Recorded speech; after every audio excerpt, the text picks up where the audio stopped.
Hier, Guillaume Dard nous disait qu'un QI4 était tout à fait possible désormais aux États-Unis parce que la Chine était extrêmement présente sur le marché obligataire et verrouillait un petit peu tout ça. Est-ce qu'un QI4, c'est quelque chose qu'on peut imaginer ou est-ce qu'elle se contentera de reporter sa hausse de taux, la Fed? Qu'est-ce qu'il faut attendre là d'après vous? Moi, j'y crois pas une seconde. Non. Je pense que pour reprendre un grand philosophe, Jacques Chirac, tout pas doit être un but.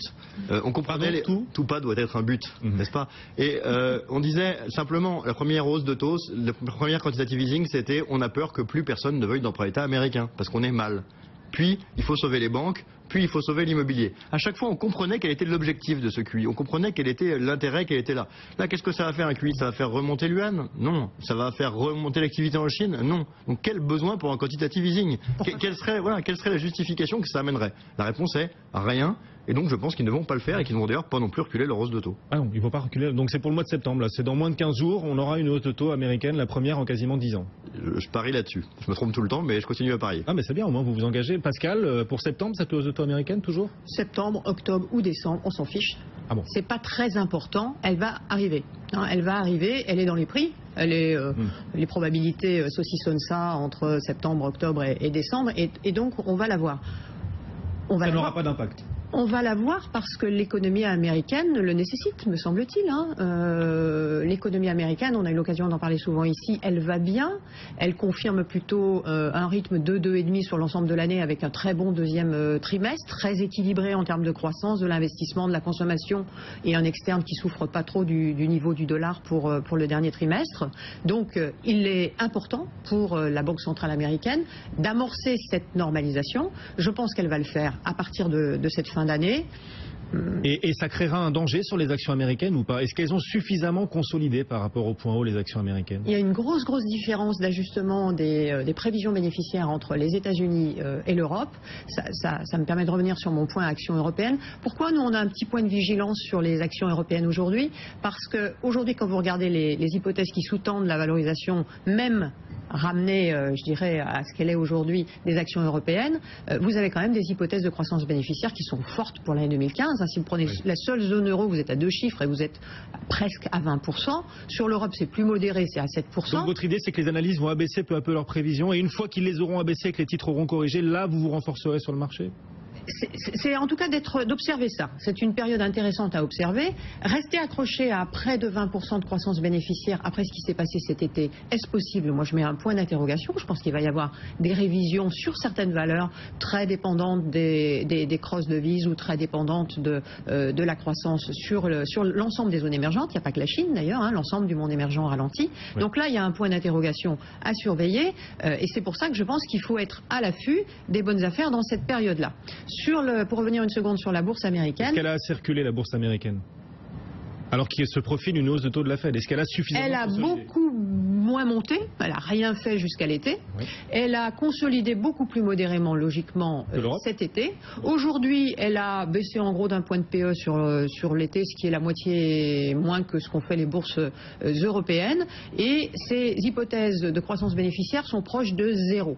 Donc aujourd'hui, elle est valorisée de manière assez conservatrice en hypothèse. En PE, elle est encore un petit peu chère. Moi, je pense qu'elle est structurellement chère parce que c'est une bourse de repli et qu'elle risque de plutôt bien se tenir dans cette phase d'incertitude. C'est-à-dire qu'aujourd'hui, si on doit faire des equity dans un monde où on ne voit pas clair dans les émergents, où l'Europe est un petit peu plus sensible à des sujets devises, etc., et où les États-Unis ont d'ores et déjà fait des ajustements importants sur les croissances bénéficiaires, ben c'est peut-être un recours de court terme intéressant, voilà, tactiquement. Et donc, ça devrait protéger Wall Street d'une éventuelle forte consolidation, le fait qu'il serve de refuge face aux risques émergents et aux éventuelles fragilités européennes.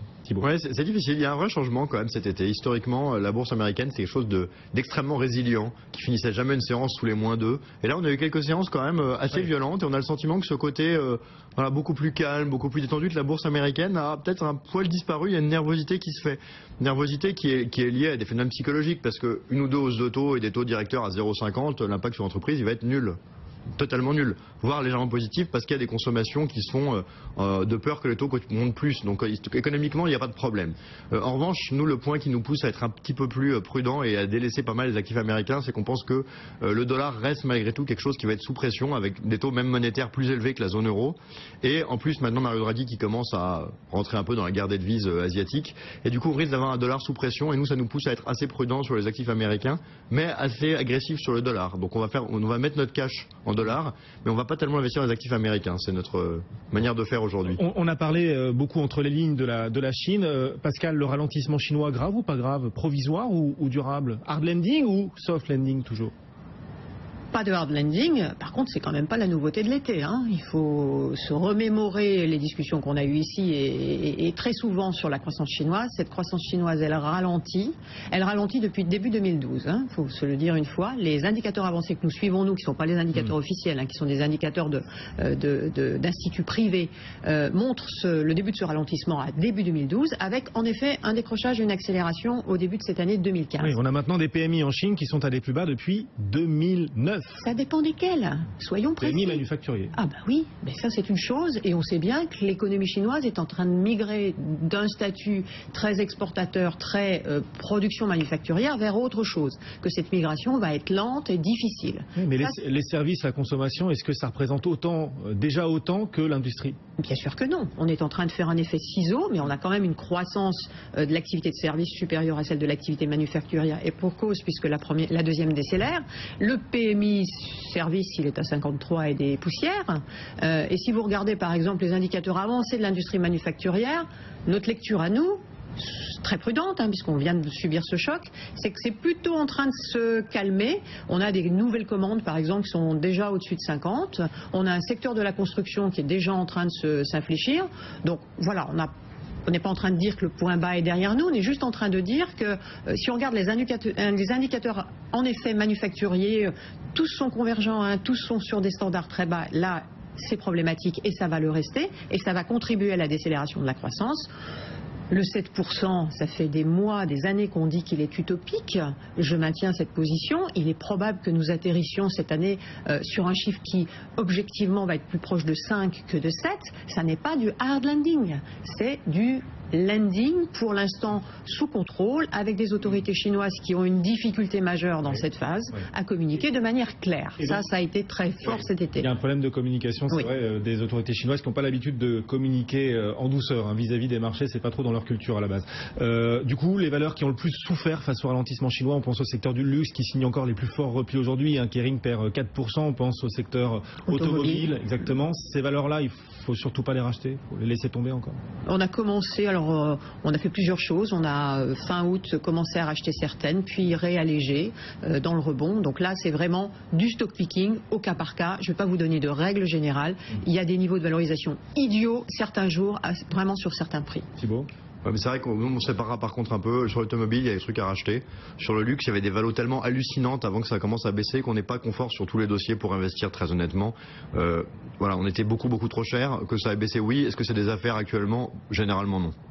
Merci à tous les deux. C'était le face-à-face. On a dressé un panorama le plus complet possible de l'environnement de marché, du potentiel de nos marchés actions. Thibault Prévet, Quilvest Gestion, et Pascal Auclair, directeur général de la Française AM. Merci beaucoup à tous les deux. Le CAC 40, toujours en repli très net, à moins 1,7%.